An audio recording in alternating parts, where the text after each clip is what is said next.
In the near future, scientists managed to reprogram the measles virus to help cure diseases instead of causing them, and they even managed to cure cancer. However, they lose control of this virus and it ends up infecting most of the population, transforming them into dangerous mutants called Darkseekers, who feed on people and are weak to sunlight.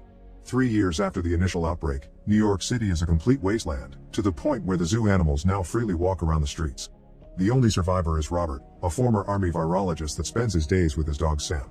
Whenever they go hunting, Sam helps Robert find the animals, and he chases them through the streets in whatever car he feels like taking that day. Robert is always armed and a great shooter, but he also has a good heart, and when he sees families of lions hunting too, he lets them have the meat. He also keeps an alarm on his watch to make sure he isn't out when the sun sets.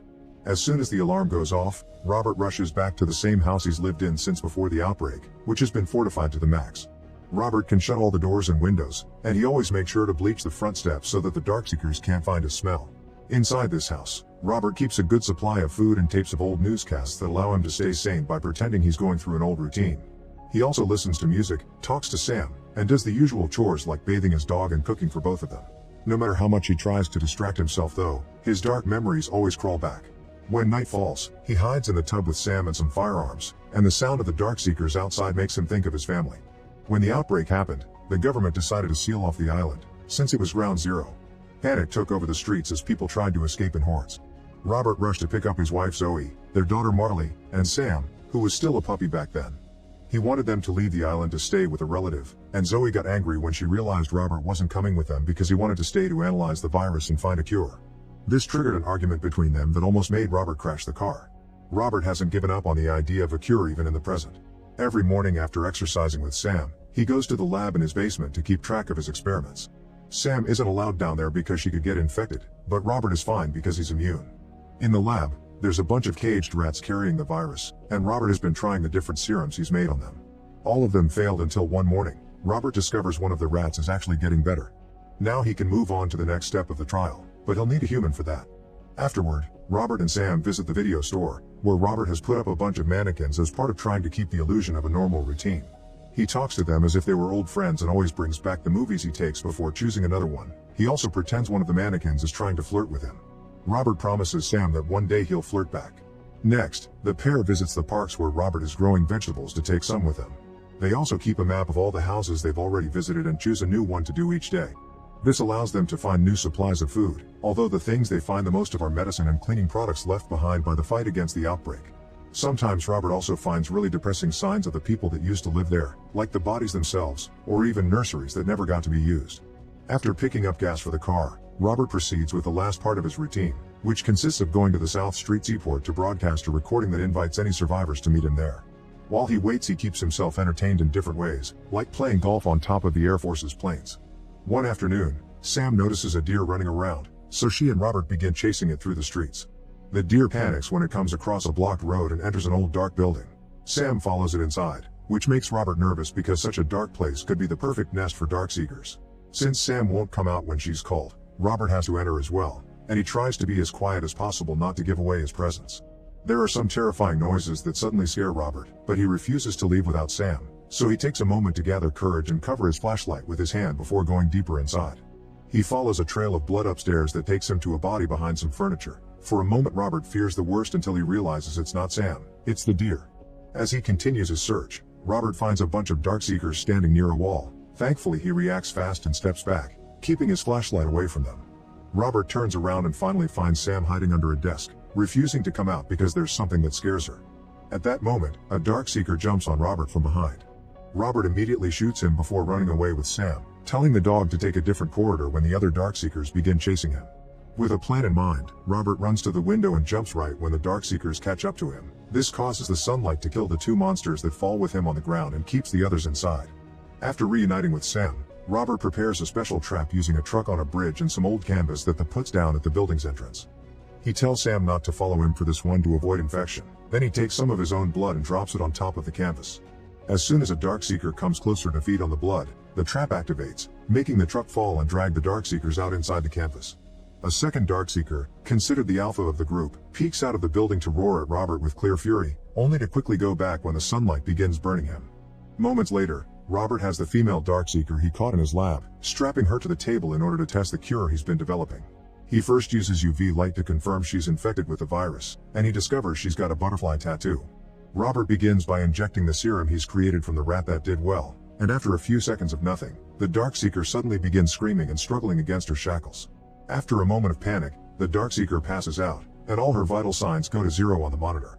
Robert immediately gives her a new injection to keep her alive, but he also can't help shaking the furniture with anger at the failure. Then he puts the Darkseeker behind a glass door before logging his progress for the day, mentioning the fact alpha male exposed himself to sunlight on purpose. This makes him think that decreased brain function or the scarcity of food is causing them to ignore their basic survival instincts, and social devolution appears complete. That reminds Robert of the day of the outbreak again because people were behaving like crazy on the streets. Lots of ships were leaving the island, but only those with clearance were allowed to pass, and people didn't like being left behind in quarantine, especially those with kids that begged others for help. The roads had been blocked by the army, but the soldiers had orders to escort Robert and his family to safety, thus they continued on foot. When they reached the harbor, the soldiers used a scanner to make sure they weren't infected. Marley passed but Zoe didn't. Mother and daughter panicked because they didn't want to be separated, prompting Robert to make a scene and pull rank to order a second scan. Zoe passed the test this time, and because they were an army family, they got to leave on a helicopter. Robert insisted on staying and said goodbye to Zoe and Marley, who decided to leave Sam with him so she could protect him. As the helicopter took off, Marley made a butterfly with her hands as a goodbye. Back to the present, Robert and Sam go through their usual routine, but at the end of the day when they're about to go home, something strange happens. There's a mannequin near the bridge, and Robert is sure he didn't put it there. Feeling like he's going crazy, Robert shoots at the mannequin as if to prove it isn't real. The mannequin just falls to the ground. Then Robert thinks he can hear some whispering around him and begins shooting at the air like crazy. Since nothing happens, Robert decides to check out the mannequin, but as soon as he comes closer, a car falls and he's caught by a rope. It turns out the Darkseekers copied his trap. Sam hits his head and he passes out as blood begins to drip on the ground.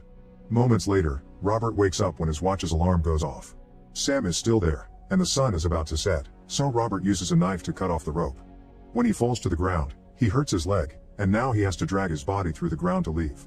Sam at first follows him, but she stops when she hears some growling coming from a building. The Alpha is there with a bunch of infected dogs and he sets them loose to go after Robert, but the dogs step back when they almost get hurt by the last bit of sunlight. Robert forces himself to stand up and rush to his car to retrieve a gun right before the sun finishes setting, allowing the dogs to attack. One of them jumps on Sam and bites her while Robert fights the others, struggling against a beast before managing to grab his gun properly and shoot them all one by one. Sam is in pain, so Robert ignores his own to pick her up and take her to the lab, where he gives her a dose of his serum. Then he holds her in his arms and sings a song for her, but little by little, Sam's starting to turn. Devastated, Robert has no choice but to euthanize her, ignoring her barks of protest until she's dead. After grieving her properly, Robert gives Sam a burial in the garden before trying to go back to his routine. He takes a lot of medicine to try to forget the pain, and when he goes to the video store, he finally chats with the flirty mannequin, saying he promised his best friend he would do so. Obviously the mannequin doesn't talk back, and this causes something in Robert to finally break. Furious and miserable, Robert takes his car out at night to run over a bunch of Darkseekers in revenge. He manages to kill a few of them, but the others attack him under the Alpha's orders. They even climb a light post to make it fall on top of Robert's car. Then they flip the car over to get Robert stuck inside, but when the Alpha enters the car through the window, an UV light suddenly blinds them all and causes the Darkseekers to flee. Robert isn't feeling well because he hit his head when the car was flipped, but he can tell there's another person taking him away in their car. This person asks where to take him, so Robert gives them his address and asks them to make sure they aren't followed before he passes out. That night, Robert dreams of his family again. After the helicopter took off, the government bombed the bridge to seal off the island. One of the helicopters lost control when people tried to jump on it, and it crashed against the one with Robert's family, instantly killing them. The next morning Robert wakes up to the sound of an animated movie on his TV. The wound on his leg has been stitched, but he's still wary and he grabs a gun before going to the kitchen, where for a moment he thinks he sees family again. In reality this is Anna and her son Ethan. They were the ones to save him last night.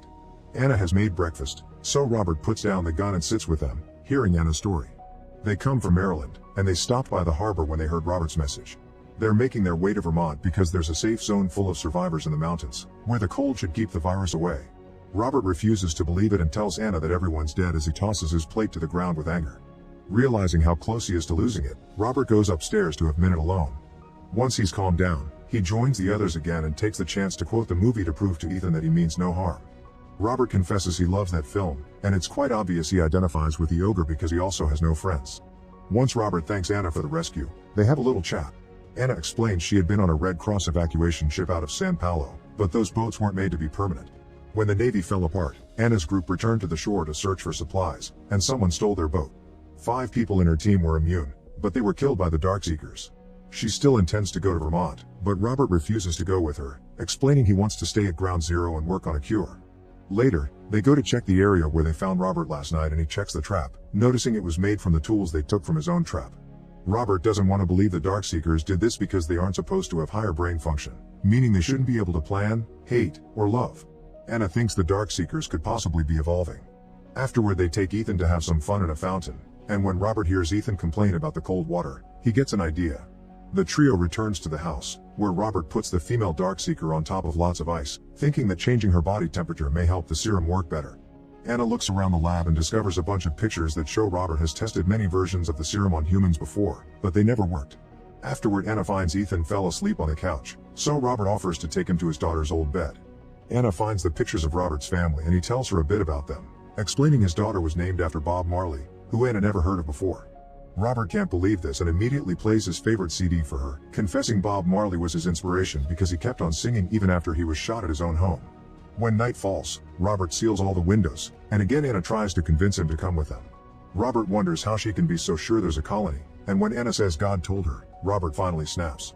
He yells at her as he points out that most of humanity is dead and the rest became monsters, meaning there's no God.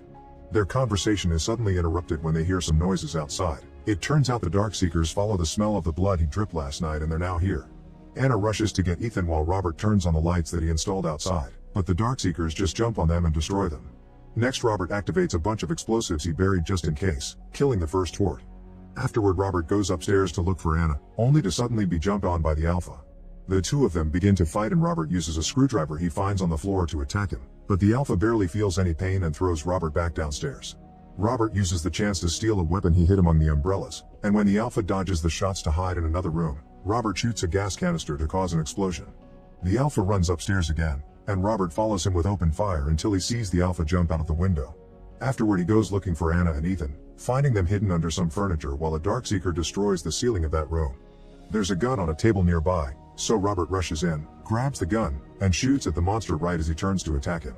At that moment, Robert hears a noise outside and discovers the Alpha is back with even more Darkseekers, thus the trio runs to hide in the lab. As the Darkseekers climb the building to enter through the hole their friend made, Robert and Anna are shocked to discover the female test subject is getting better. This means the cure is working, but before they can consider their options, the Darkseekers arrive at the lab and Robert has to close the glass door between them. He tries to tell them he can save them, but the Darkseekers don't listen, they just keep on hitting the door. When the Alpha arrives too, he cracks the glass with his mighty strength. Then he makes a drawing that Robert recognizes as a butterfly, just like the woman's tattoo. This reminds him of Marley, and Robert finally understands the Darkseekers do have feelings. They're here to rescue their friend, not to kill. Robert puts down his weapon and, ignoring Anna's protests, disconnects the woman from the machines before taking her out of the glass door. As the Darkseekers growl at him with fury, Robert picks a syringe and injects the woman with some medicine that causes her to wake up. The Alpha immediately rubs his forehead with hers, celebrating their reunion before picking her up to leave. Robert tries to apologize, but he's only met with another growl.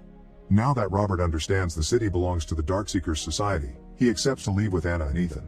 The next morning they start their trip to Vermont, but first Anna makes a new recording, telling any survivors that may listen where to find the safe colony.